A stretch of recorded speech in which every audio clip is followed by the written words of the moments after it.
Welcome to this week's edition of the ATN Weekly News Roundup. I am Favor Aham, bringing you the major stories that defined global affairs, Africa, and Nigeria over the past week. Beginning with the headlines. Cuba jails former economy minister for life over espionage charges. Trump approves NVIDIA AI chip sales to China, raising U.S. security alarms. U.S. House passes record $901 billion defense spending bill. Trump officially launches $1 million gold card immigration plan. Nigerian Air Force denies airspace breach after Burkina Faso landing. Oil prices climb to a 2-week high on U.S. rate cuts expectations. Over 600 British Empire-era artifacts stolen from Bristol Museum. FIFA President Gianni Infantino faces ethics complaint over Trump Peace Prize. Those were the headlines. The news in detail. Beginning from the Caribbean, where Cuba delivered one of its most severe political verdicts in decades. The country's Supreme Popular Tribunal sentenced former economy minister Alejandro Gil to life in prison after a closed-door trial on espionage charges. Gil also received a concurrent 20-year sentence for corruption-related offenses, including bribery, falsifying official documents, and tax evasion.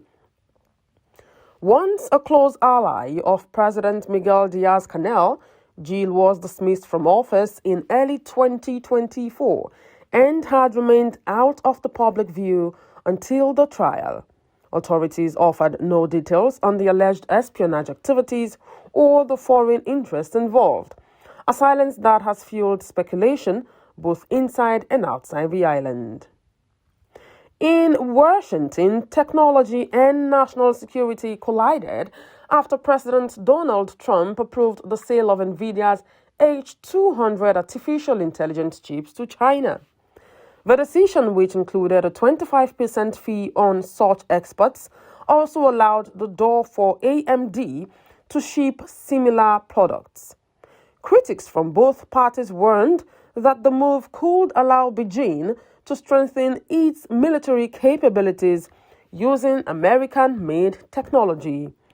Former defense officials cautioned that the short-term financial gains could come at long-term strategic cost, while the administration argued that the policy balanced economic opportunity with oversight.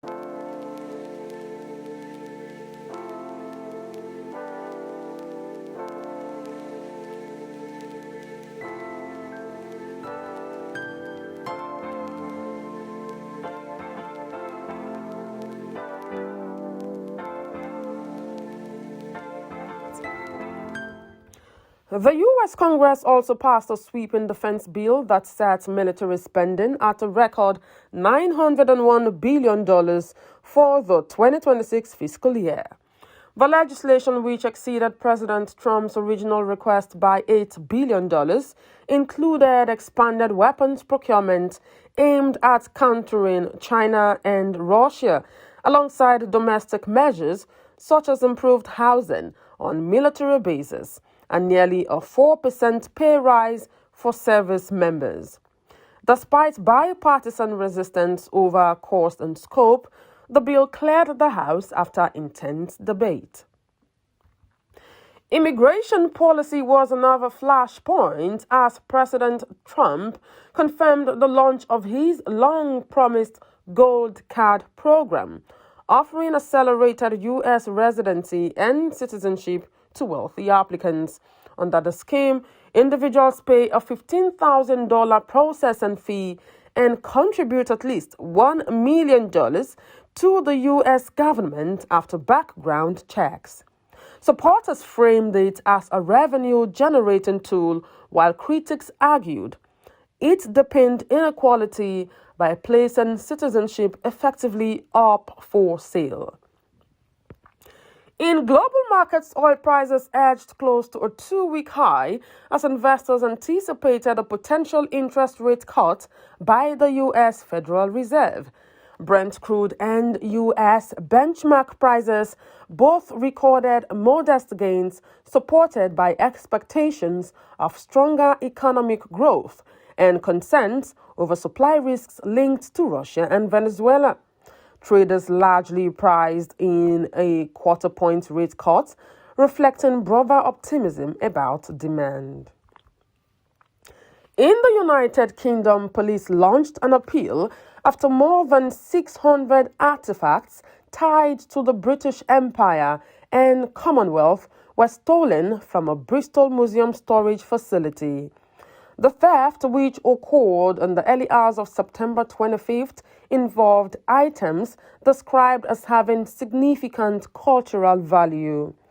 Authorities released images of 4 suspects and said investigations were ongoing, though questions remained about the delay in issuing a public appeal.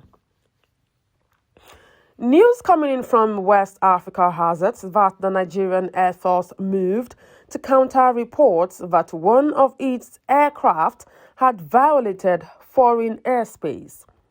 Officials explained that a C-130 aircraft en route to Portugal made a precautionary landing in Bobo Dioulasso, Burkina Faso, after the crew detected a technical concern shortly after departing Lagos. The Air Force said the diversion followed international aviation safety protocols and insisted there was no breach of airspace regulations. Now on to sports and governance. We have news that FIFA President Gianni Infantino came under renewed scrutiny after a human rights organization filed an ethics complaint against him. The complaint followed Infantino's public praise of Donald Trump and FIFA's decision to award the U.S. president a peace prize. Fair Square argued that the move compromised FIFA's obligation to political neutrality and undermined the broader interests of the football community. FIFA's ethics committee was expected to review the complaint in the coming weeks. Those have been the news roundup for the week. Join us again next weekend as we bring you the stories shaping the world, Africa, and Nigeria. I am Favor Aham. Thanks for watching.